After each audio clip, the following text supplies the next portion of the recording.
Hola chicos, bienvenidos al video de polarización de transistores bipolares. Hoy día vamos a ver la clase más aplicada de resolución de circuitos básicos de transistores bipolares de su polarización. Así que partamos. Em, Veamos. Ya. Lo que vimos en la clase anterior, entonces fue temas introductorios sobre cómo un dispositivo no lineal lo podemos linealizar para que en un punto de operación funcione entonces amplificando una señal sin distorsionarla, o sea, como un dispositivo lineal.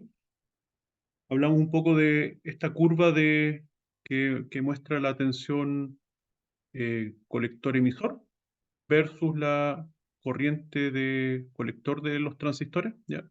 Y que a su vez entonces aparece las distintas corrientes de base que puede tener el transistor. Y vimos que con el método gráfico podemos determinar, por ejemplo, puntos de operación y podemos entender un poquito mejor cómo qué sucede cuando cambiamos algún parámetro de polarización de los circuitos, ¿ya? Vimos ejemplos con esto, cómo las curvas y las rectas cambiaban cuando cambiamos el circuito, ¿ya? Vimos las ecuaciones que rigen a los transistores. Básicamente está la ganancia de corriente, ¿ya? El factor beta que multiplica a la corriente de base. Recordemos que el transistor es un dispositivo de tres terminales y la corriente que entra por la base en el caso del transistor NPN o que sale por la base en el caso del transistor PNP, ¿ya? Se multiplica entonces por este factor beta, nos da la corriente de colector, ¿ya? La que entra en el caso del NPN o la que sale en el caso del PNP, ¿ya? Entonces la diferencia entre un transistor NPN y uno PNP es básicamente el sentido de las corrientes, ¿ya?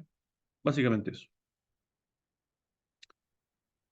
Ah, y la otra ecuación que gobierna los transistores es básicamente la determinada por Kirchhoff de corriente, que la suma de las corrientes tiene que dar cero. O en otras palabras, la corriente que entra, en este caso la de colector en el NPN, tiene que ser igual, o sea, más la corriente de base, tiene que ser igual a la corriente de emisor. Y en el caso del PNP, la corriente de emisor es igual a que entra, es igual a la corriente de base y de colector que sale, ¿ya? Además, tenemos que cuando el transistor está activo, ¿ya?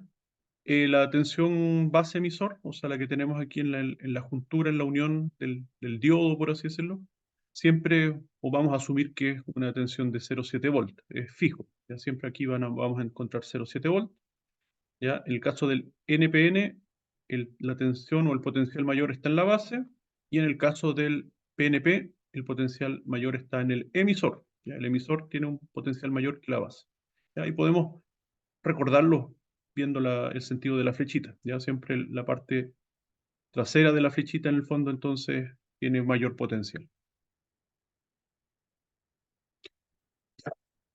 Entonces, vimos también un poco de la notación, ¿ya? Que estos dos circuitos son los mismos, son equivalentes. Aquí simplemente para ahorrar espacio nos referimos a más 10 volt con una flechita, pero esto es lo mismo a una malla que esté conectada a una fuente de tensión de 10 volt y que a su vez está conectado a tierra, ¿ya? Entonces, cualquier voltaje que nosotros expresamos con una flechita, por ejemplo, así con un rótulo, nos referimos siempre con respecto a tierra. Ya, y vimos que tenemos unos circuitos base que son, que los vamos a ver a continuación en detalle, que es cómo polarizar los transistores, ¿cierto? Entonces, estas distintas polarizaciones tienen nombre. Tenemos una polarización fija, tenemos una polarización por emisor, ¿ya? Tenemos una polarización por divisor de voltaje, tenemos un seguidor de emisor o emisor seguidor, ¿ya? Y tenemos una polarización de base común, ¿ya? Hablamos un poco en la clase anterior, pero ahora lo vamos a ver un poquito más en detalle. Básicamente, yo diría que estos circuitos se clasifican de dos formas, ¿ya? Una es aquellos que tienen uno de sus tres terminales del transistor en un punto de voltaje conocido, fijo, ¿ya? En esa categoría, digamos, podemos encontrar a los transistores, por ejemplo, de polarización fija, cuyo emisor, si se fijan, está conectado a tierra, o sea, tiene uno de los terminales ya a un voltaje conocido fijo, en este caso 0 volt el emisor, ¿ya? También el emisor seguidor o seguidor de emisor, ¿ya? Que tiene el colector, si se fijan, conectado a una tensión fija, en este caso 0 volt, el colector, ¿ya? O la base común que tiene la base, entonces, a una tensión fija, que en este caso también es 0 volt, ¿ya? Entonces, al tener uno de sus terminales a un voltaje fijo, podemos de forma más sencilla determinar cuáles son los otros voltajes de los otros terminales, ¿ya? Sin utilizar ecuaciones muy extensas, ¿ya? Esa es una, yo diría, un grupo de polarizaciones de circuitos, ya que son más fáciles de resolver, aquellos que tienen ya por lo menos un terminal en un voltaje conocido.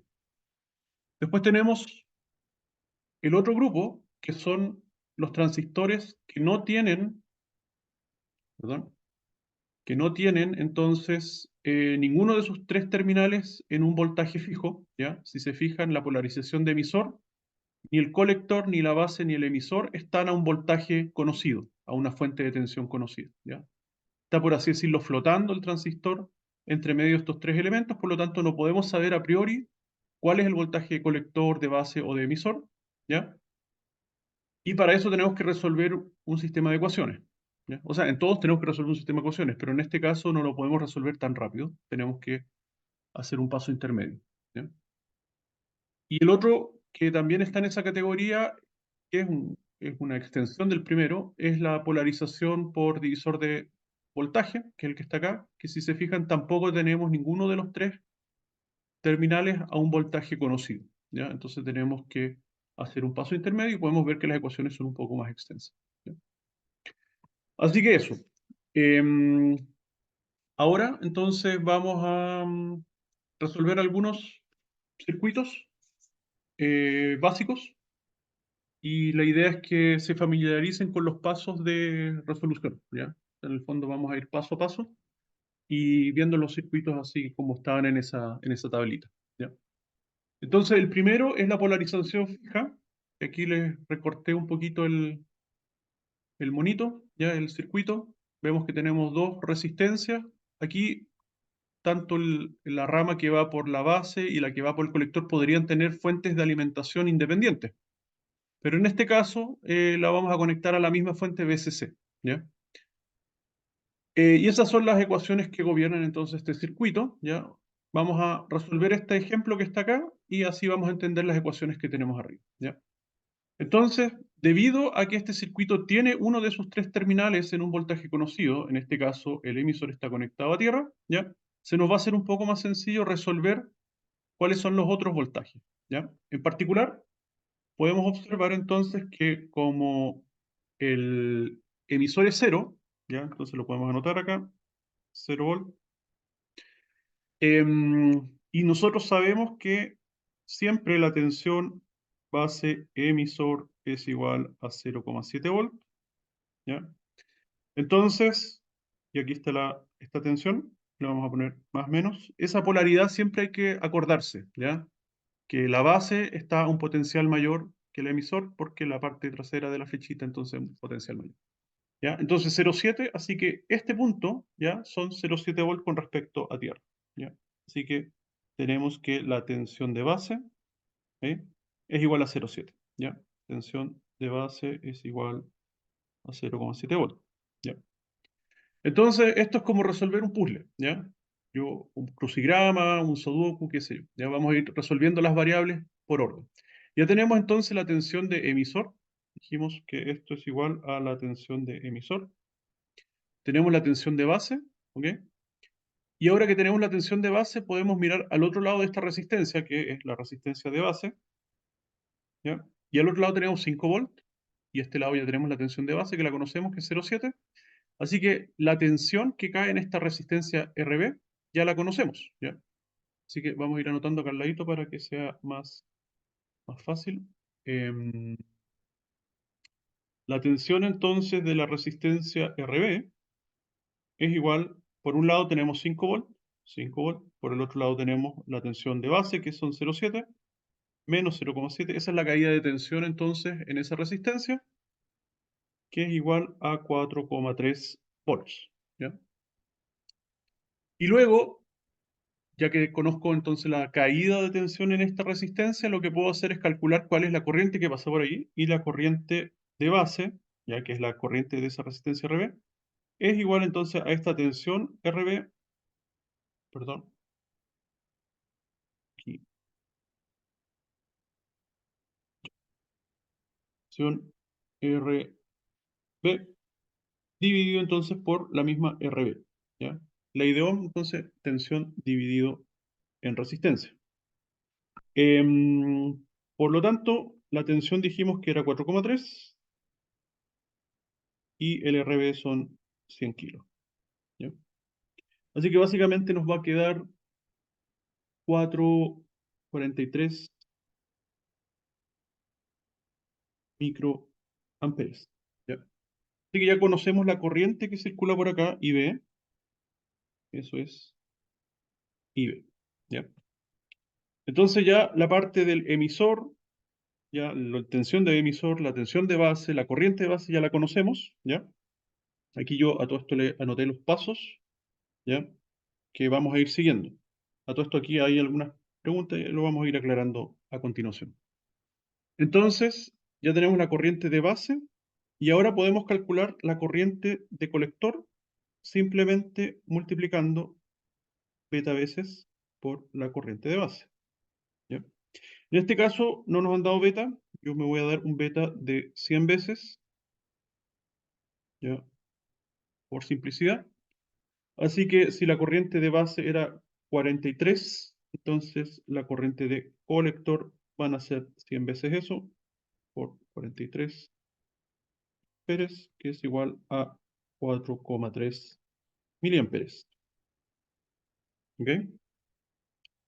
Y ahora que yo tengo la corriente de colector, ahora me pregunto, ¿está saturado o no está saturado? Vamos a hablar un poquito más adelante de la saturación del transistor, pero en particular, para saber si un transistor está saturado o no, tenemos que conocer un dato que nos da el fabricante, que es cuál es la tensión colector-emisor de saturación, ¿ya?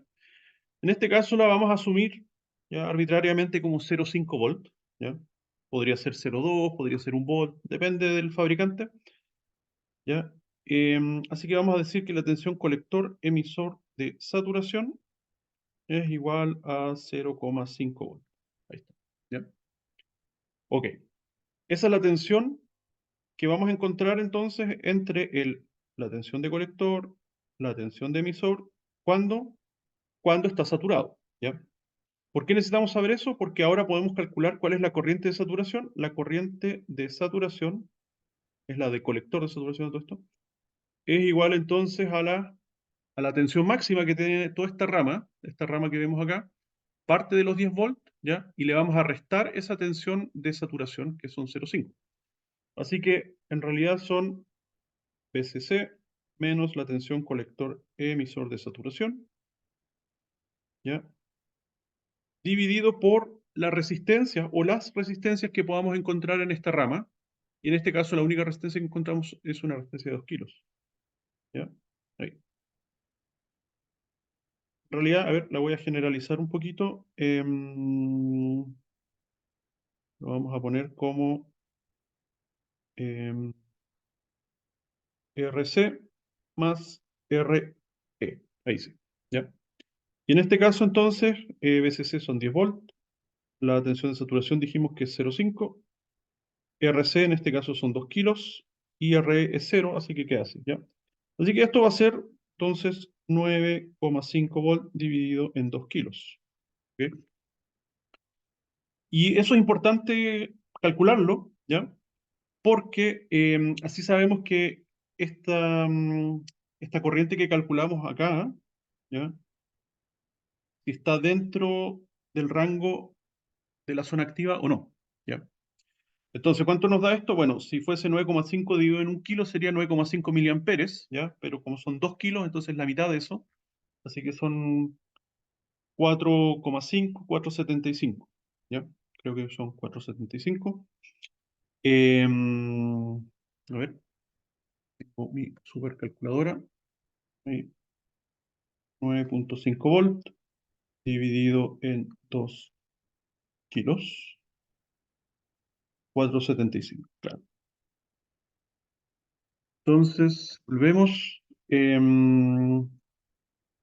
4,75 miliamperes. Ya, a ver, ahí sí. Ya. Entonces, esa es la corriente, de nuevo, de saturación. ¿Ya? Entonces, como vemos, la corriente que nos dio acá eran 4,3 y la corriente máxima antes que se sature el transistor es 4,75, ¿ya? Así que estamos bien, estamos en el rango de la zona activa, ¿ya? No estamos saturados. Si hubiésemos estado nuestro IC por arriba de la corriente de saturación, estaríamos mal. El transistor estaría saturado, por lo tanto ya no está funcionando como un dispositivo lineal. En particular, no funciona esta ecuación de acá, que es beta veces por IB igual a IC, eso ya no se cumple cuando el transistor está saturado. ¿Ya? Ok. Entonces, ya tenemos la tensión de base, la corriente de base, sabemos que no está saturado, y ahora nos queda calcular las tensiones de colector y la tensión colector emisor. Vamos a limpiar aquí un poquito. A ver, hay que acordarse del 0,7, 0, bueno, en realidad no hay mucho que acordarse. 0,7, 0 y 4,3. Entonces vamos a borrar todo. Entonces dijimos que es, aquí tenemos 0,7, aquí tenemos 43 microamperes pasando por ahí, y tenemos el 4,3 que pasa por IC igual a 4,3 miliamperes. ¿Ya? Eso es lo que tenemos hasta ahora. ¿Ya? Entonces lo que nos queda es calcular cuál es la tensión de colector. Y la tensión de colector, como ven, es la caída de tensión de esta R que se llama la RC, ¿ya? Esa caída de tensión, ¿ya? Que va así, se la tenemos que restar a los 10 volts, ¿ya? Así que nos queda que BC es igual a los 10 volts, o BCC si quieren, menos la tensión de la RC, ¿ya? Entonces, 10 volts menos, ¿cuánto es la tensión de RC? Es la corriente IC multiplicado por RC, ¿ya? Por ley de Ohm. Así que son 10 menos 4,3 por RC, que en este caso eran 2 kilos. ¿Ya? Así que 4 por 2 nos da 8, 3 por 2 son 6, así que 8,6 volts de caída. Si se fijan, estamos bien cerquita de los 10, ya aquí la caída, buena parte del voltaje se cae en esa resistencia, si se fijan. 4,3 miliamperes por los 2 kilos, son miliamperes aquí, no se vayan a confundir.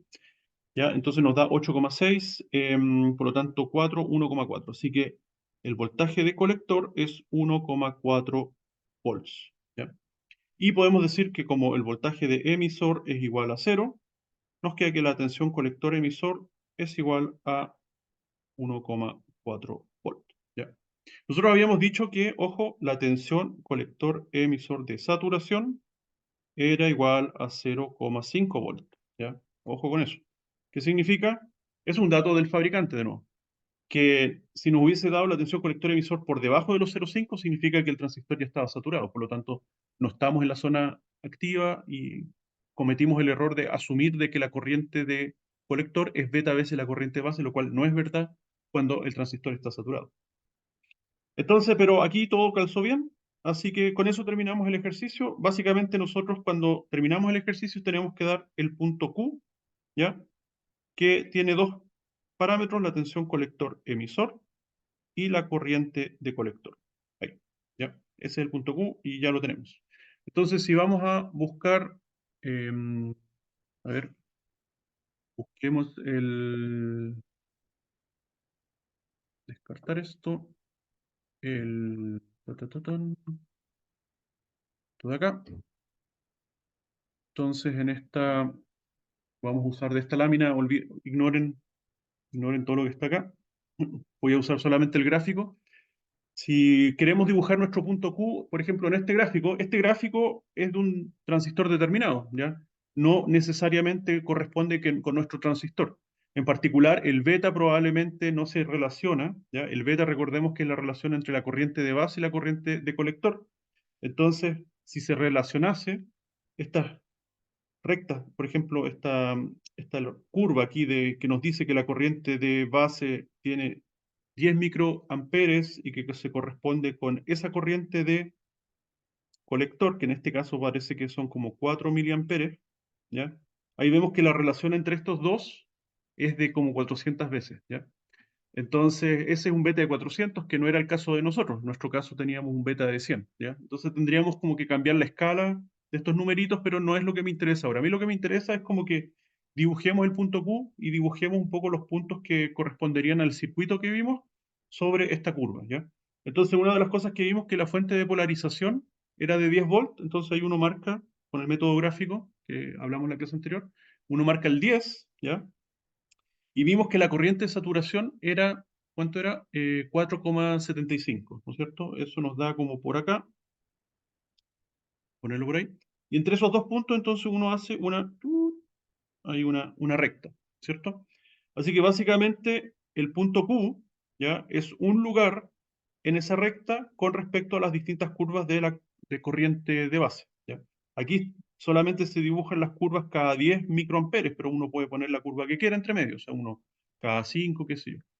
¿Ya? Entonces, nuestro punto Q, recordamos que teníamos 1 punto algo, 1,4, así que si lo tuviésemos que dibujar estaría como por acá, y la corriente se acercaba a los 4, nuestro punto Q estaría como por ahí, ¿ya?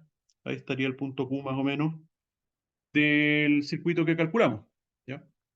Entonces podemos ver qué pasa si mi corriente de saturación, o sea, en particular, qué pasa si mi voltaje, en vez de 10 volts, son 20 volts.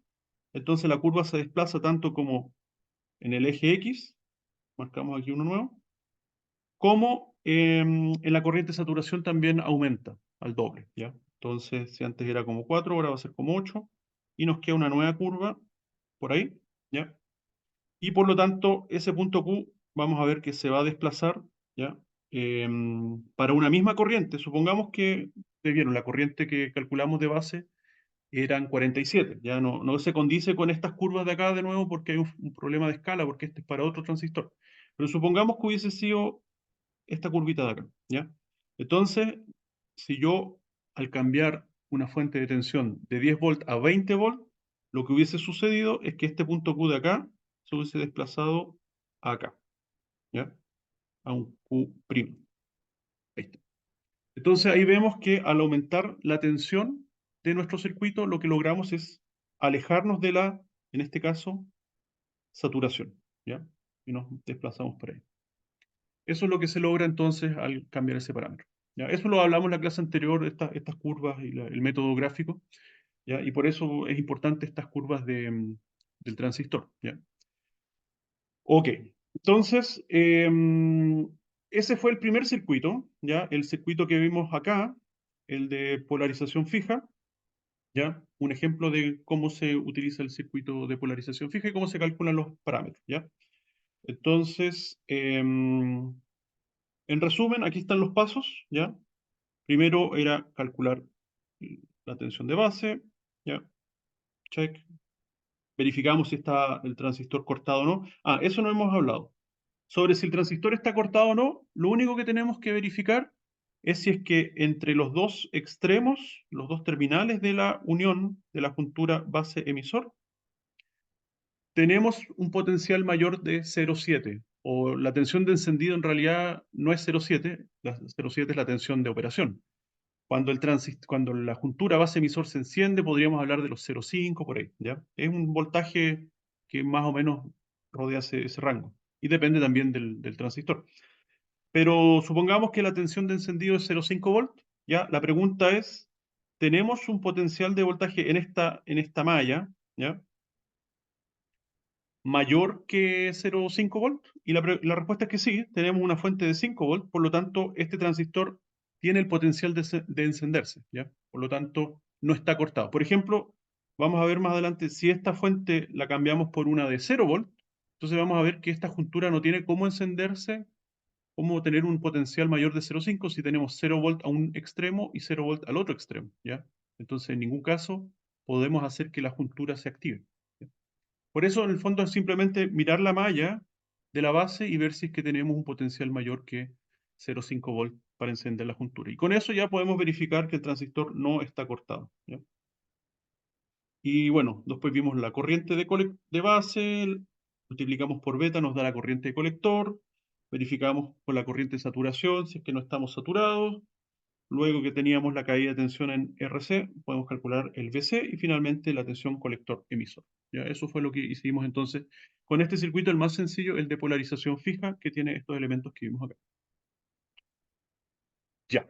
Entonces, ahora aumentando la dificultad, vamos a pasar al segundo circuito, que es el de polarización por divisor de voltaje. ¿Ya? Como vemos acá, divisor de voltaje. Entonces, básicamente es lo mismo, o sea, es muy similar al anterior, cambian algunas cosas, pero vamos por partes. La primera parte es convertir el circuito que está en la parte izquierda,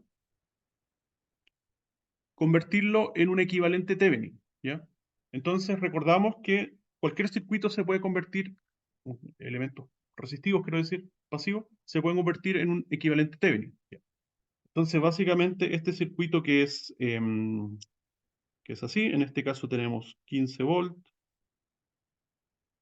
una R, otra R, tierra y un punto medio. En este caso es un RB1 y un RB2. ¿Ahí?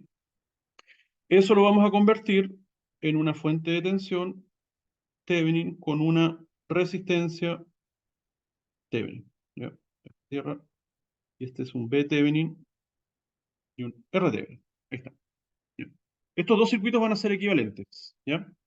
Y básicamente, entonces, convertimos primero la resistencia, ¿ya? ¿Cómo hacemos la conversión de resistencia? Simplemente el paralelo entre las dos resistencias. Así que el R Thevenin es igual al paralelo en RB1 con RB2, ¿ya? Como dice acá, ahí está, ¿ya? En este caso tenemos 100 kilos con 50 kilos, ¿ya? Así que en ese caso, ¿cuánto nos da? Recordamos la fórmula del paralelo, que sería, a ver, ¿qué pasó acá?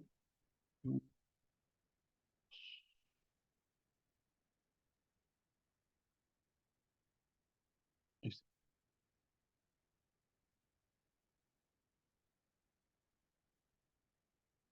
No, se me pasó.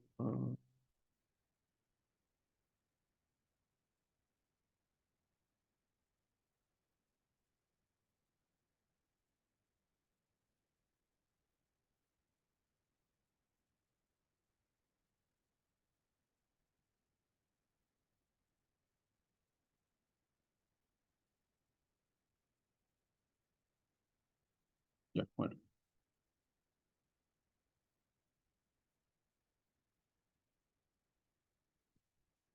ya. Entonces, el paralelo dijimos que era en este caso entre 100 kilos, o sea, es 100. Aquí, sé lo que pasó. Esto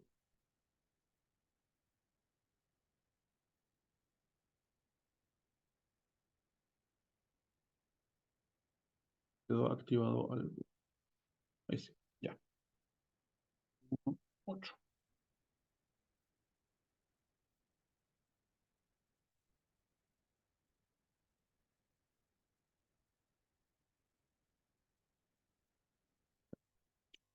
De nuevo, el paralelo entonces era 100 kilos con 50 kilos, no es necesario, como son kilos, ya sabemos que las unidades son kilos.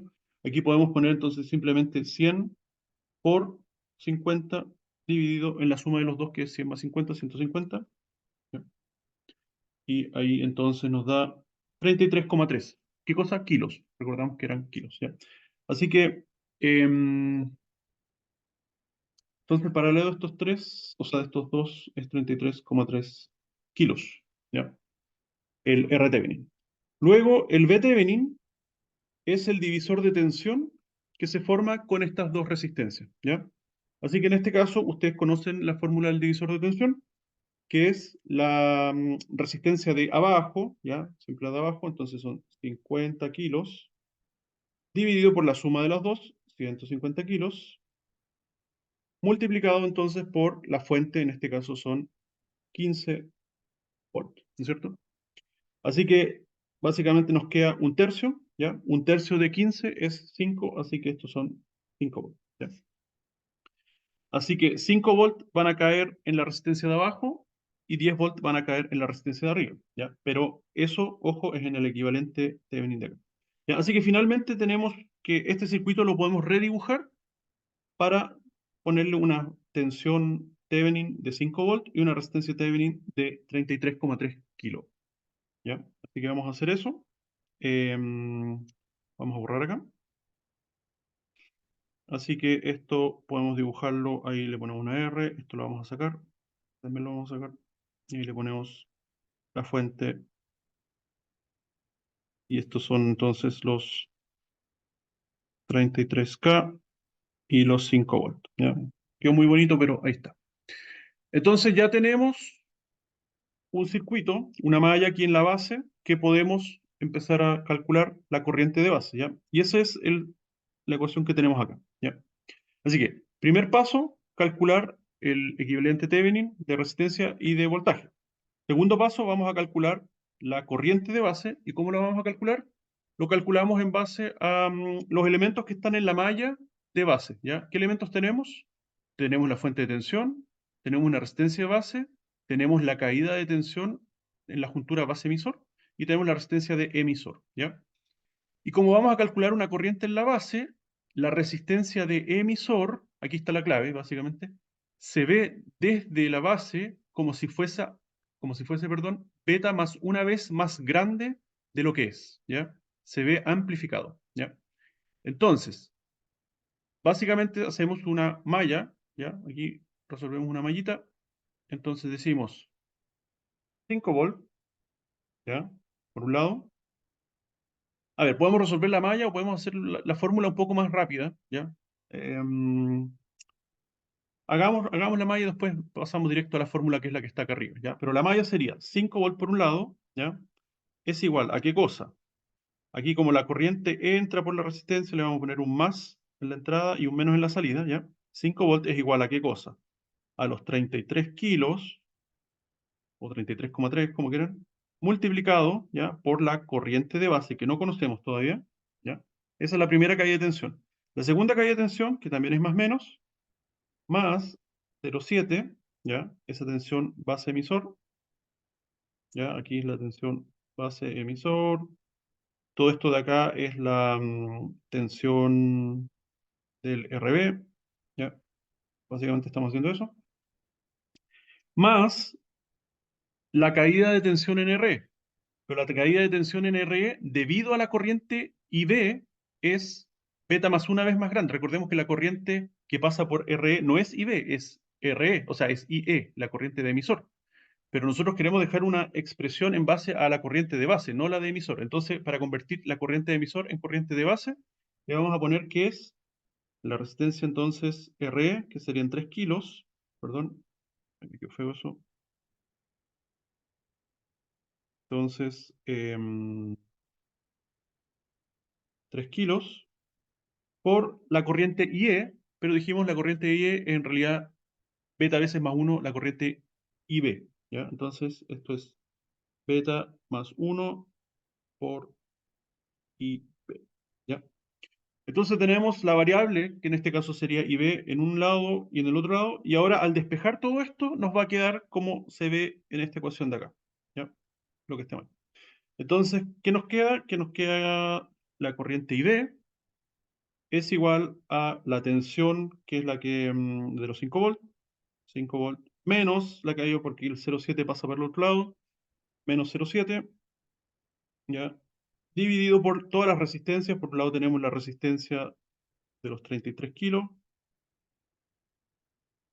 más el beta más 1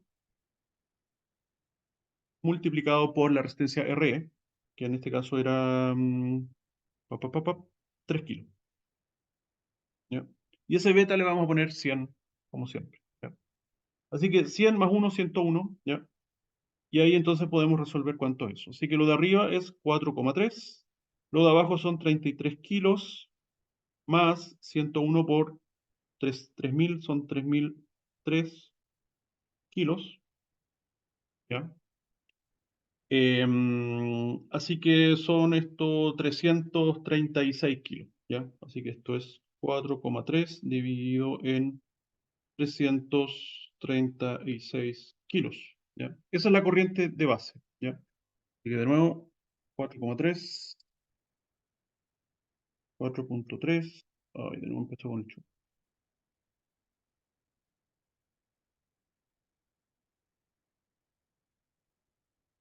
Smile.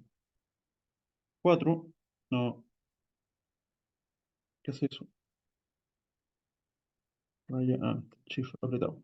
Ya. 4,3 dividido en 336.000. Así que eso nos da 12,8 micro, ¿ya? Así que la corriente, perdón, la corriente de base es igual a, ¿cuánto era? Ya se me olvidó. 12,8 micros. 12,8 microamperes, ¿ya? Ahí está. Entonces, ahí está la listita de nuevo, que lo vamos a ver después. Ya. Entonces ya tenemos la corriente de base, ¿ya? Básicamente sabemos qué corriente entra por acá, que es IB, ¿ya? Y ahora, entonces tenemos que simplemente, vamos a asumir que está en la zona activa, así que lo vamos a multiplicar por beta. Así que el IC es igual a beta por IB, así que es 100 veces eso.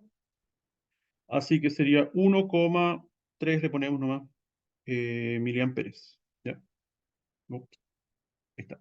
1,3 miliamperes nos da la corriente de colector, ¿ya? Entonces igual no estaría mal echar un vistazo a cuánto es la corriente de saturación de nuevo, ¿ya? Hay que acordarse de ese numerito. Veamos. Ya, la corriente de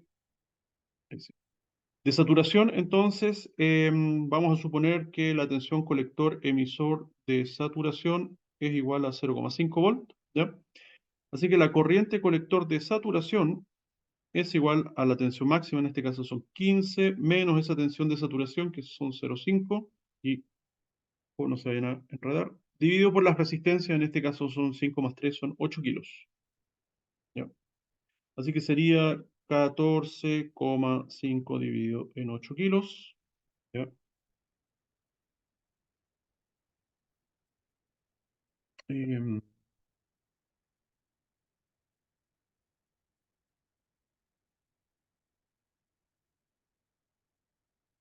ya. 14,5 dividido en 8 kilos. Ahí está. Y eso nos da 1,8 miliamperes. ¿Ya? Entonces, 1,8. ¿Ya? 1,8 miliamperes. ¿Ya? Y eso es mayor que el 1,3 que nos había dado la corriente de colector, así que estamos bien. No está saturado, está en la zona activa el transistor. ¿Ya? Ok, entonces ya sabemos la corriente de colector, sabemos la corriente de base. A todo esto, como ya sabemos la corriente de base, recordemos que la corriente de base eran, ¿cuánto eran? Como 12, algo, no me acuerdo, 8 microamperes, ¿ya? Podemos calcular la tensión de base, ¿ya? ¿Cómo calculamos la tensión de base? La podemos calcular por el lado del equivalente Thevenin o la podemos calcular por el lado de la resistencia RE, ¿ya? Si sabemos la tensión B, simplemente le sumamos 0,7 y vamos a tener la tensión BD, ¿ya? O si ya sabemos la tensión de Thevenin, que eran 5 volts, y sabemos la corriente de base, que pasa a través de esa resistencia Thevenin, entonces podemos saber por ese lado cuánto es la tensión B. Da lo mismo, por cualquiera de los dos lados podemos saber cuál es esa tensión. Así que lo voy a hacer por el lado del Thevenin, ¿ya? Básicamente tenemos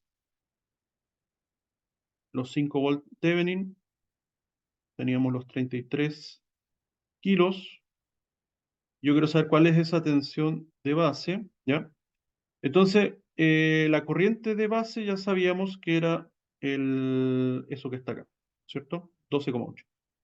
Así que básicamente la tensión de base es igual a 5 volt menos, ¿ya? Porque aquí estamos, si la tensión, la corriente la subimos así, entonces la tensión, la caída es así. ¿Ya? Aquí el voltaje es así.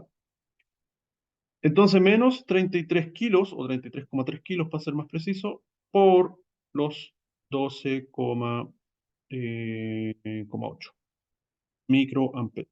¿Ya? Entonces, ¿cuánto nos da eso? De nuevo, ahí está. Vamos. Ya. Em, 33,3, no creo que tenga por aquí guardado. ¿Está? 33,3 kilos multiplicando los 12,8, que es lo que está acá. Ya, la caída de tensión en ese R-Thevenin, la caída de tensión en el R-Thevenin son de como medio volt, 43, o sea, 430 milivolts, ¿ya? Y eso hay que restárselo a los 5 volts, o sea, 5 menos esto de acá, ¿ya? Nos da entonces 4,57 es la tensión 4, perdón, 4,57 volt es la tensión de base, ¿ya? Lo bueno es que como ya sabemos esa tensión de base, podemos calcular rápidamente la tensión de emisor, simplemente restándole 0,7, ¿ya? Así que la tensión de emisor es igual a la tensión de base menos los 0,7, así que eso nos da menos 0,7 y nos da 3,87. Ah, 3, ay, se volvió.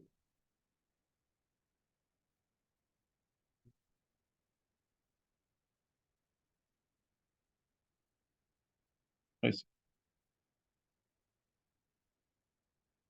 3,87 volt, ¿ya? Así que ya tenemos la tensión de base, tenemos la tensión de emisor, y ahora con la corriente de colector tenemos que sacar la parte del colector, o sea, cuál es la tensión de colector, ¿ya? Pero básicamente ya tenemos dos. ¿Qué nos va quedando entonces? Nos queda la tensión de colector con la corriente colector. Dijimos que la corriente colector eran 1,3, parece, o algo así.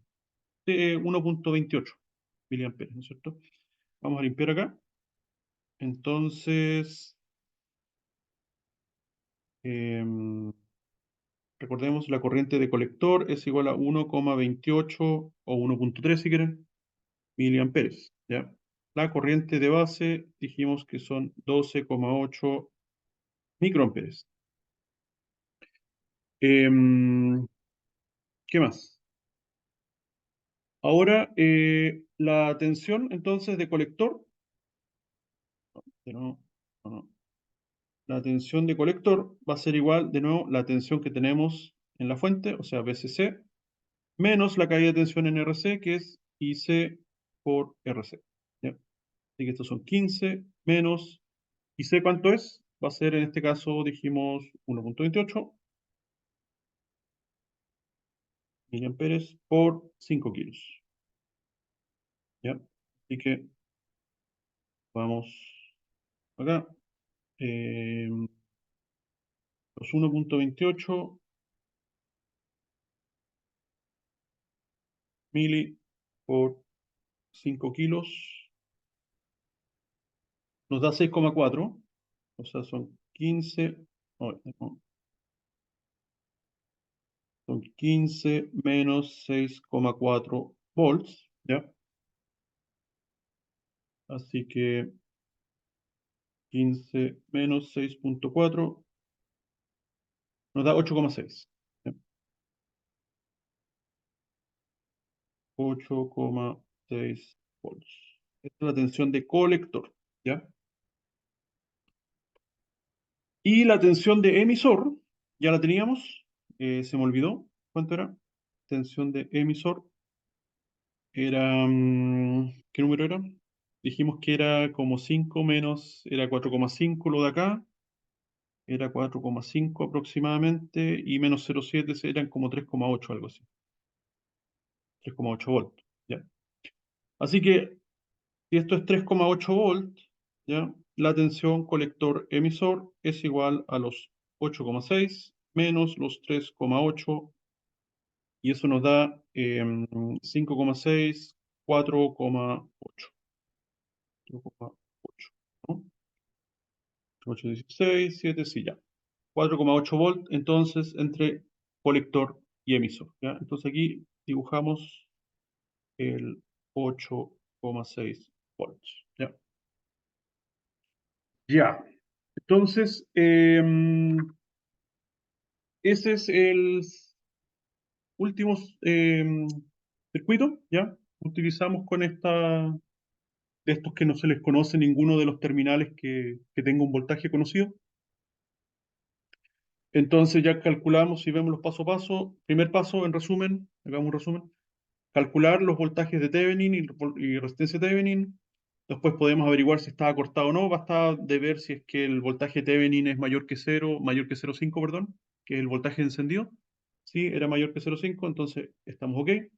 La corriente de base la calculamos, ¿no es cierto? Que nos da los 12,8, ok. La tensión de emisor, o sea, en realidad calculamos la tensión de base primero, la tensión de base, y luego calculamos la tensión de emisor. Después la corriente de colector, después averiguamos si es que estaba saturado, después calculamos la tensión de colector y finalmente la tensión colector emisor, ¿ya? Así que ahí desarrollamos el segundo ejemplo, que es la tensión de polarización con divisor de voltaje, ¿ya? Eso, ¿ya? Entonces, el otro que vamos a ver, tercer circuito, tercer ejemplo, vamos a borrar acá, es el que tampoco se le conoce ninguno de los tres terminales cuál es su voltaje, no podemos calcularlo tan rápido, y se llama entonces la polarización de emisor, ¿ya? Aquí básicamente el emisor no está conectado a tierra, sino que tiene una R entre medio, ¿ya? Ah, perdón, aquí me equivoqué. Estos dos no son iguales a primera vista, pero sí se puede hacer un atajo, ¿ya? Vamos a ver por qué. Primero vemos que en realidad la base está a un voltaje fijo, ¿ya? Al estar a un voltaje fijo, entonces eso nos permite calcular los otros voltajes de forma rápida, ¿ya? Entonces, por ejemplo, si la tensión de base es igual a 4 volts, nosotros sabemos que aquí hay 0,7 volts, ¿ya? Por lo tanto, la tensión de emisor se calcula al tiro. La tensión de emisor es igual a la tensión de base menos los 0,7, ¿ya? Entonces, como sabemos que la tensión de base es 4, le restamos 0,7 y nos queda entonces, ¿cuánto? 3,3 volts, ¿ya? Acordémonos que la tensión siempre es mayor en la base que en el emisor. Tienen que mirar la flechita ahí, ¿ya? La parte de atrás del diodo, el ánodo, entonces es mayor que el cátodo, que la parte posterior. Ok, entonces ahora que tenemos la tensión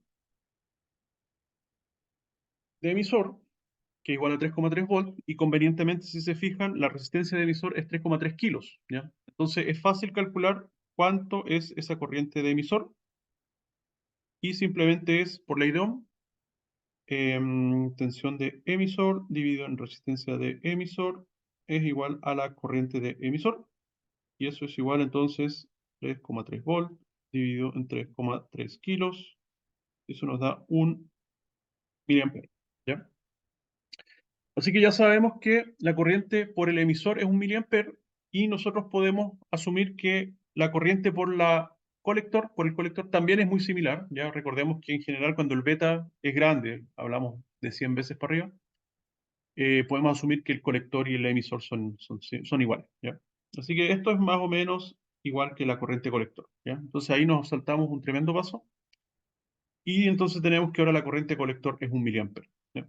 Entonces, si sabemos que la corriente de colector es igual a 1 miliampere, ¿ya? aproximadamente. Ahora podemos calcular la tensión de colector, bien sencillo, que es, ¿cómo era? La fuente, en este caso 10 volt, ups, menos la caída de tensión, que son los 4,7 kilos, multiplicados por el miliampere. ¿Ya? Entonces, 4,7 kilos por un miliampere son 4,7 volts, y se los restamos los 10 volts, entonces nos quedan 6, 5,6. Perdón, 5,7, 5,3. 5,3 volts. ¿Ya? A ver. Sí, 5,3 volts. ¿Ya? Entonces tenemos 5,3 volts en el colector, en el emisor tenemos 3,3, por lo tanto tenemos que la tensión colector-emisor es igual a 5,3 menos 3,3 igual a 2 volts. ¿Ya? Ya, eso estamos bien. De nuevo, no está mal calcular cuál es la corriente de saturación. ¿Ya? Dijimos que aquí la corriente de colector nos está dando 1 miliampere, ¿no es cierto? Acá está, 1 miliampere. Entonces, ojalá que la corriente de saturación esté por encima de eso, para que no estemos saturados. Entonces, supongamos una tensión colector-emisor de saturación igual a 0,5 volt. Entonces, la corriente de saturación va a ser igual a la tensión de 10 volt menos los 0,5 dividido por las dos resistencias. En este caso son la suma de las dos resistencias. Serían 8 kilos. Así que son 9,5 volt dividido en los 8 kilos. Esto ya lo habíamos calculado, parece, o no, no me acuerdo. A ver, 9, de nuevo, 9,5 dividido en 8 kilos. Nos da 1,18, ¿ya? 1,19. Así que 1,19 está por encima de 1, ¿ya? No está muy lejos, pero está por encima, así que no estamos saturados, estamos en la zona activa, ya, pero estamos en realidad peligrosamente cerca de la corriente de saturación, así que en realidad habría que mejorar el diseño de este circuito para que estemos más alejados de la saturación. ¿Ya? Como les decíamos, en el gráfico de los transistores, una opción es aumentar esa tensión de 10 volts, por ejemplo, a 15 volts, y ahí se soluciona el problema. Basta de que ver la misma, ¿cómo se llama? La misma ecuación acá. Si nosotros en vez de 10 le ponemos 15, nos queda 15 dividido en 0, o sea, 15 menos 0,5 serían 14,5, dividido en 8 y ahí aumenta inmediatamente esta corriente. ¿Ya? Así que aumentar esa tensión es una opción. O la otra es disminuir estas dos resistencias, ¿ya? La de colector y la de emisor. Pero eso tiene otras consecuencias que vamos a ver más adelante cuando veamos las señales, ¿ya? Así que con eso ya tenemos la polarización del transistor, sabemos que está en la zona activa y con eso termina el tercer tipo em, de dispositivo, de polarización, perdón, de transistores. ¿Ya? Ya, entonces, ahí está de nuevo los pasos. ¿Ya? Primero ver si es que está en corte, o sea, si esta tensión que hay entre estos extremos es mayor que 0,5 y está bien. La tensión de emisor la calculamos directo, ¿ok? Después la corriente de ahí de emisor, bien. Después ya, asumíamos que era la misma corriente que el colector, también, ¿ya? A todo esto, recuerden que la corriente de emisor es igual a, perdón, me equivoqué. La corriente de colector es igual a alfa veces la corriente de emisor, ¿ya? Y el alfa, recordemos que es beta dividido en beta más 1, ¿ya? Entonces, con un beta grande, no sé, 100 veces, tenemos, por ejemplo, 100 dividido en 101, ¿ya? Y esto es muy cercano al 100%, al pues, 99,99, no sé, muchos 9, ¿ya? No lo he calculado en realidad, pero es un número que se acerca mucho al 1, perdón, 0,0, todos esos 9, ¿ya? Aquí voy, que eso que se acerca mucho al 1 quiere decir que la relación entre la corriente de colector y la corriente emisor es básicamente la misma, básicamente son la misma corriente, ¿ya? Entonces, por eso no me tomo la molestia de calcular por separado la corriente de colector y la corriente de emisor. Para mí son la misma corriente porque básicamente el alfa me dice eso, ¿ya? Pero ahí hay que poner cuidado. El asumir que la corriente de emisor y de colector son iguales es para efectos de luego calcular estos voltajes que tenemos acá. Por ejemplo, el voltaje colector, el voltaje emisor. Pero si, por ejemplo, al revés, en base a esas dos corrientes de emisor y de colector que asumimos que son iguales, queremos calcular la corriente de base, ahí vamos a tener un problema, porque cuando restemos la corriente de colector a la corriente de emisor, si asumimos que son iguales, nos va a dar que es cero, ¿ya? Y nos va a dar que la corriente de base es cero, lo cual es absurdo, no es cero, ¿ya? Es muy chiquitita comparado con estas dos corrientes, pero no es cero, ¿ya? Entonces, ahí hay que poner cuidado cuando uno asume que las dos corrientes son iguales. En este caso lo asumí porque voy a calcular voltajes en base a esas corrientes que ya sé. Y la corriente de base, si se fijan, la corriente de base ni siquiera la calculé, ¿ah? ¿Ya? La corriente de base la podría calcular a posteriori, ¿ya? Pero en este caso no lo necesito porque para el punto Q lo que me interesa es la tensión colector-emisor y la corriente de colector, ¿ya? Entonces la corriente de base la pueden calcular en función a la corriente de colector, ¿ya? Lo dividen por beta, por 100. Entonces si la corriente de colector era 1 mA, básicamente la corriente de base son 10 microamperes, ya lo podemos anotar por ahí. La corriente de base es igual a la corriente de colector dividido en beta, ¿ya? O sea, 1 mA dividido en 100. Ya, ahí está. Ya, entonces terminamos este ejercicio. Ya. Ahora, no más desarrollar ejercicio, ahora vamos a hablar un poquito sobre el aspecto de esta resistencia RE, o sea, una característica de esta resistencia RE con respecto a la polarización de los transistores. Cuando yo tengo RE en el circuito, gano una ventaja, ¿ya? Que es que el circuito, la polarización del circuito, quiero decir, el punto Q, se estabiliza, ¿ya? Con respecto al beta. Recordamos que el beta varía mucho con la temperatura, ¿ya? Entonces, si el transistor está en un ambiente más caluroso, ya sea porque el mismo transistor se está calentando debido a que está disipando mucha potencia, ¿ya? O el case, ya la caja donde está el circuito, está más caliente porque está expuesto a mayor temperatura o menor temperatura. Entonces el beta nos va a cambiar mucho, ¿ya?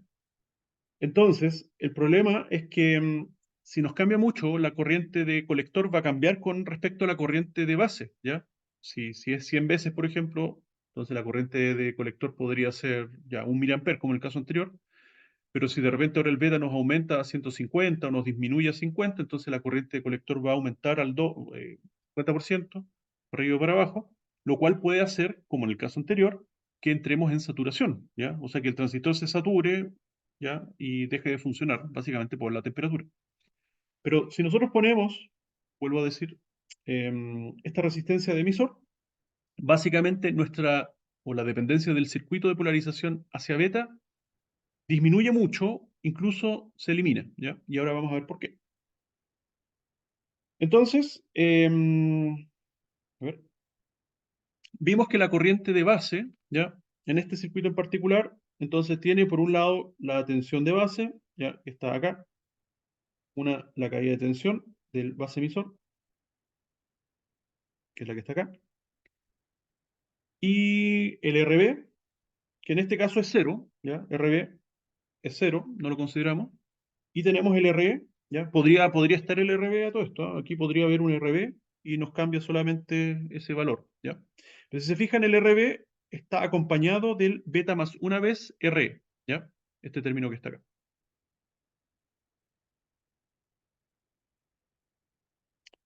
Luego, la corriente de colector, nosotros sabemos que es beta veces, aquí no sé por qué aparece más uno, eso está mal, sáquenle el uno.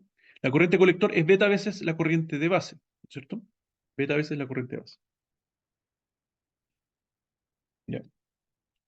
Y por último, nosotros podemos combinar las dos ecuaciones, ¿ya? Y tenemos entonces que la corriente de colector es, por un lado, la fórmula que teníamos arriba, o sea, la tensión de base, menos, etcétera, dividido en todo eso, multiplicado entonces por beta, ¿ya? Aquí el más uno lo sacamos. En realidad, más uno menos uno, recordemos que beta es 100, así que 100 y 101 es como lo mismo, ¿ya? Pero para ser más riguroso lo vamos a sacar, ¿ya?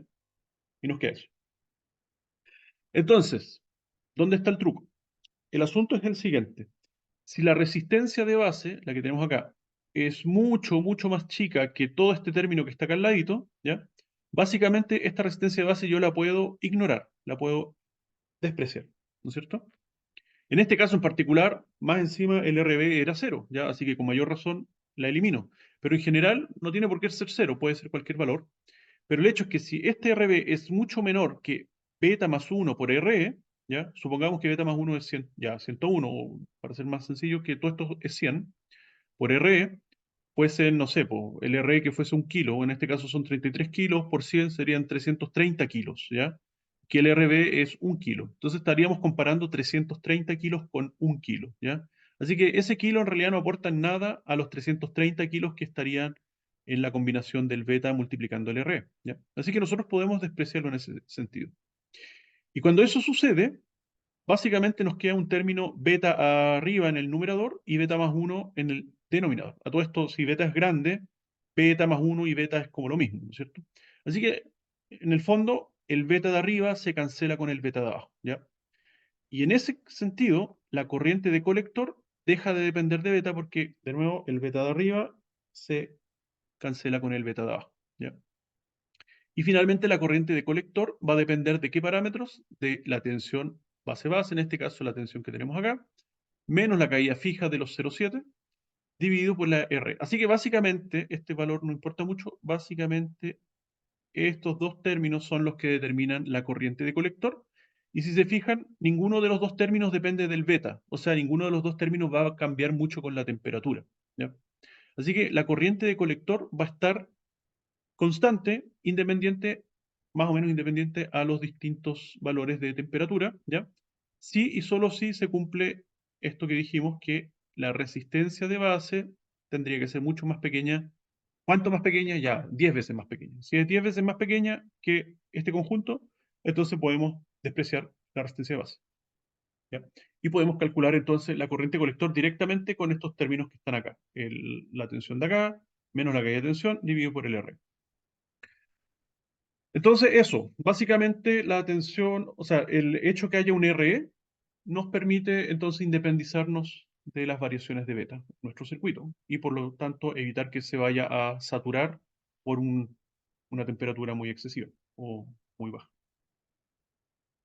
Ya. Ahora, bueno, ya hablamos varios ejemplos de cuando el transistor está saturado, así que esto lo vamos a hacer rapidito. Aquí hay un ejemplo del mismo circuito que vimos anteriormente, pero le cambiamos la tensión. En este caso son 6 volts y tenemos tierra al otro lado. Entonces, perdón. A ver.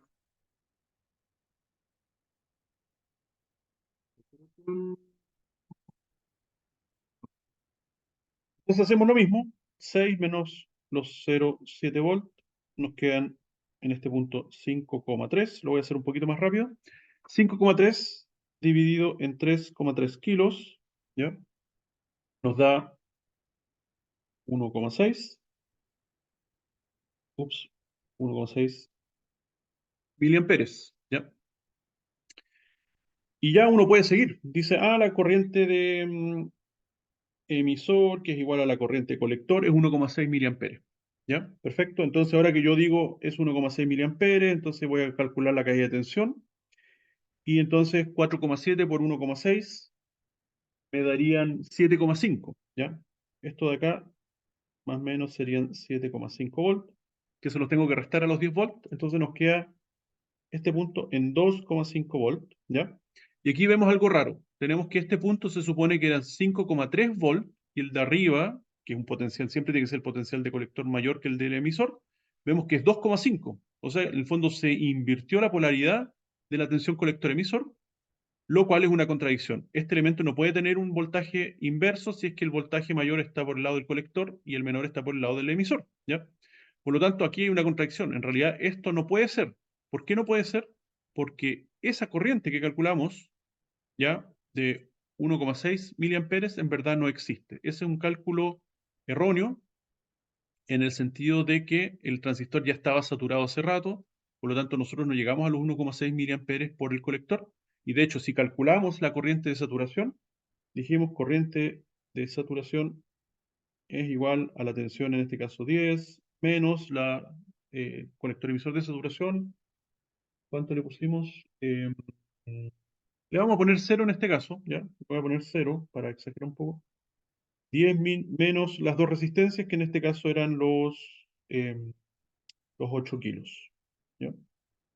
Y eso nos da, por ejemplo, en este caso, 1,25 miliamperes. ¿Ya? ¿Ya? Y 1,25 miliamperes está muy por debajo de los 1,6 que yo había calculado. ¿Ya? Entonces, el problema es que ese cálculo del beta ya está mal. ¿Sí? Por lo tanto, el transistor ya está saturado, ¿ya? O sea, por eso es importante siempre hacer este calculito, ¿ya? En este caso, yo le puse 0 excepcionalmente, pero es lo que diga el fabricante o lo que yo diga en el planteo del problema, cuánto es la tensión de saturación. Eso hay que restárselo al voltaje de la fuente para calcular la saturación. Ya, entonces ese es un ejemplo de un transistor saturado. Ahora, el otro ejemplo del transistor en corte. Tenemos entonces el caso donde tenemos 0 volt en la base y tenemos 0 volt en alguna parte del emisor. Por lo tanto, esta juntura nunca se va a encender debido a que no tenemos el potencial de 0,5 para encenderla. ¿Ya? Si nosotros no nos damos cuenta de eso, vamos también a tener una contradicción. Por ejemplo, supongamos que no nos damos cuenta y ponemos que esto, bueno, está la caída de 0,7. Entonces tengo 0 aquí, le resto 0,7, me quedaría que la tensión de emisor es igual a menos 0,7 volt, ¿ya? Pero el problema es que aquí tengo 0 volt, ¿ya? Por lo tanto, si tengo 0 volt acá y menos 0,7 volt acá, voy a tener una corriente en ese sentido, ¿ya? Lo cual está mal, ¿ya? La corriente solamente puede salir por el emisor del transistor NPN, acuérdense que esto es un NPN, solamente puede salir por acá y no puede entrar, ¿ya? Así que aquí tenemos una contradicción, ¿ya? Así que pueden seguir desarrollando, pero les van a salir voltajes raros y qué sé yo. Entonces, no, en realidad hay que darse cuenta que el transistor nunca se activó porque los voltajes son cero por los dos lados. Ya, eso es todo. Y finalmente un ejercicio con un transistor PNP, ¿ya? Para ver cómo se desarrolla.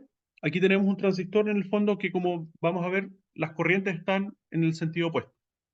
Aquí tenemos 10 volt, ¿ya? Por el lado del emisor, ¿ya? El potencial mayor está por el emisor. Las corrientes entran por el emisor, salen por la base. Aquí hay una corriente de base que sale, una corriente de emisor que entra y una corriente de colector, perdón,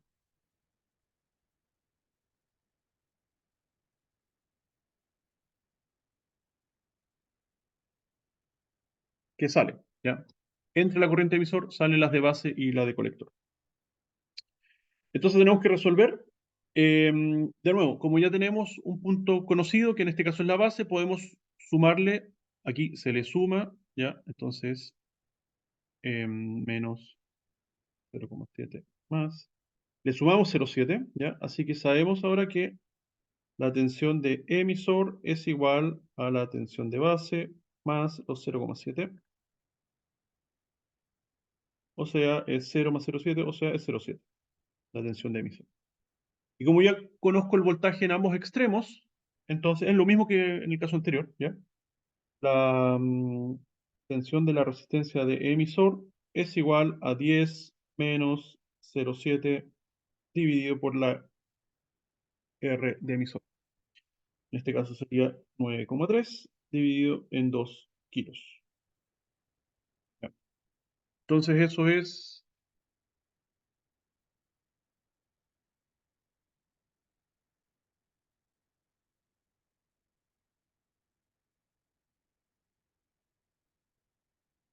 9,3 dividido en 2.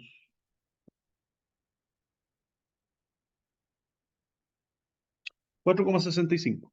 ¿Ya? Entonces, aquí me equivoqué con algo. Esto es tensión. No, la tensión, esto es dividido en R. Ahí sí. Ya. Y eso es IE. IE, y es igual, ¿cuánto dijimos? 465.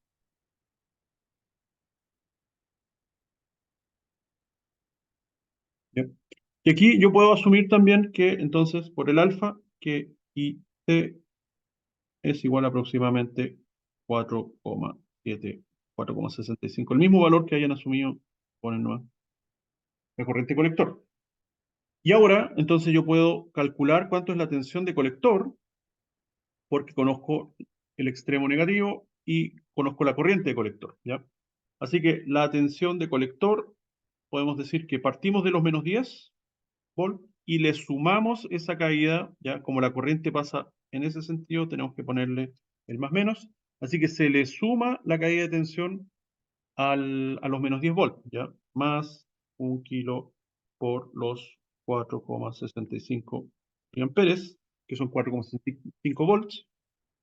Así que básicamente son 5,7, 5,3, menos 5,3, menos 3 volts. Veamos, 5,4, a ver, bueno, depende si uno asume 5,3, ya. Em, Así que eso, ¿ya? Ahí ya tenemos entonces la tensión de colector, tenemos la tensión de emisor, tenemos la tensión de base que es cero, y tenemos la corriente colector, así que ya tenemos el punto Q del tránsito, ¿ya? Así que eso, ¿ya? Ahí hicimos varios ejemplos de circuitos. Mi intención de este video es que ustedes lo vean con calma, que lo repasen, que un poco vayan también soltando la mano. Y ahí tenemos un circuito un poquito más complejo, como pueden ver, que está compuesto por dos transistores. Un transistor, si se fijan, este es NPN y este es PNP, ¿ya? Esto no lo voy a desarrollar yo, lo van a desarrollar ustedes, ¿ya? Pero básicamente lo pueden desarrollar de forma así exacta, ¿ya? Aquí está el meollo del asunto, en ese nodo, ¿ya? Ese nodo, en el fondo, es un Kirchhoff de corriente, ¿ya? Por un lado tenemos que aquí pasa una corriente y aquí pasa una corriente, ¿ya? Esa corriente es la corriente de base del transistor 2, el IB2, ¿ya? Que si se fijan está saliendo la corriente porque este es un transistor PNP. Los transistores PNP, la corriente de base sale, ¿ya? Y por otro lado tenemos la corriente que viene desde la resistencia RC, ¿ya? Y esa corriente es debido al voltaje que tenemos en este punto. Ese voltaje es el voltaje C1, ¿ya? Entonces, este voltaje al otro extremo es conocido, son 15 volts, y abajo tenemos el voltaje de colector 1, ¿ya? Y dividido en ese RC1, vamos a tener la corriente que pasa por acá, ¿ya? Y la suma de estas dos corrientes me tiene que dar la corriente de colector del transistor 1, ¿ya? Así que esa ecuación es la que rige todo esto, ¿ya? Ahora, ¿ya? Entonces, ustedes cuando resuelvan esto tendrían que considerar eso para resolver de forma exacta cuánto es todas las corrientes de qué sé yo. Entonces vamos a poner IC1 es igual a la suma de estos dos. ¿Dónde lo pongo acá? IC1 es igual al IP2 más el IRC1. IRC. Ahí está, ¿ya? Ahora, hay un atajo. ¿Cuál es el atajo? El atajo es asumir, perdón, es asumir que la corriente que entra por la base es muy pequeñita a comparación con la corriente que viene desde esta resistencia, ¿ya? Si esta es muy pequeñita con respecto a esta, entonces yo puedo asumir que toda la corriente IC1 es igual a la corriente que pasa por acá, ¿ya? Y tiene la ventaja que yo conociendo la corriente IC1, simplemente se la multiplico por RC1 y ya puedo saber cuál es el voltaje que hay acá, ¿ya? Sin tener que considerar cuál es la corriente que viene por acá, ¿ya? ¿Por qué? Porque en realidad para saber la corriente que viene por acá, la corriente de base 2, tengo que conocer este voltaje, ¿ya? Porque este voltaje de acá pasa a ser el voltaje BB2, ¿ya? El voltaje de base del transistor 2, ¿ya? Y para resolver todo este circuito de acá, como en el caso anterior. Pero yo no conozco este voltaje hasta que no conozca la corriente, así que tenemos una interdependencia. La corriente de base depende del voltaje, el voltaje depende de la corriente. Entonces hay que hacer un sistema de ecuaciones. Pero si yo digo, no, en realidad no me interesa, yo asumo que esta corriente es muy pequeñita, entonces ahora yo puedo calcular la corriente, o sea, la tensión de base tensión de colector, la puedo calcular directo simplemente con la corriente de colector multiplicado por el RC, ¿ya? Y ya sé inmediatamente cuánto es la tensión de colector, y una vez que yo sé eso, ahora yo puedo calcular rápidamente cuál es la tensión de emisor, 2, ¿ya? Y una vez que sé eso, ya sé cuánto es la corriente de emisor 2, ¿ya? Y con eso ya puedo calcular también la tensión de colector 2 y la corriente de colector 2. Y ahí entonces se resuelve todo el circuito, ¿ya? Así que eso, ¿ya? Así se resuelve este circuito. La primera parte es lo que ya vimos, resolvimos, es un circuito de polarización por divisor de tensión, ¿ya? Y la segunda parte es un circuito con emisor, como el que vimos anteriormente, ¿ya? Eso, ¿ya? Y con eso sí que terminamos entonces estas clases, que fueron bastante extensas, pero quise tomarme un poquito más de tiempo para resolver estos problemitas, ¿ya? Que espero que les ayude. Es importante polarizar los transistores, porque si polarizan mal el transistor, todo lo que viene después, que es lo que vamos a ver en la próxima clase, que es utilizar el transistor como un amplificador, no les va a servir, o sea, lo van a hacer mal, ¿ya? Entonces necesito que el transistor esté bien polarizado, ¿ya? Eso, chiquillos. Si quieren aprender más, entonces vayan, les recomiendo al Boylestat, ¿ya? Al Boylestat, que está el capítulo 4, ¿ya? El capítulo 4 del Boylestat, entonces tiene toda esta parte de polarización de transistores, ¿ya? Es un tema que ya deberían haber visto en la asignatura de circuitos electrónicos 1, pero aquí la estamos repasando. Eso, agradezco su atención, espero que les haya gustado el video, ¿ya? Y que lo utilicen harto. Así que nos vemos la próxima clase. Chaito.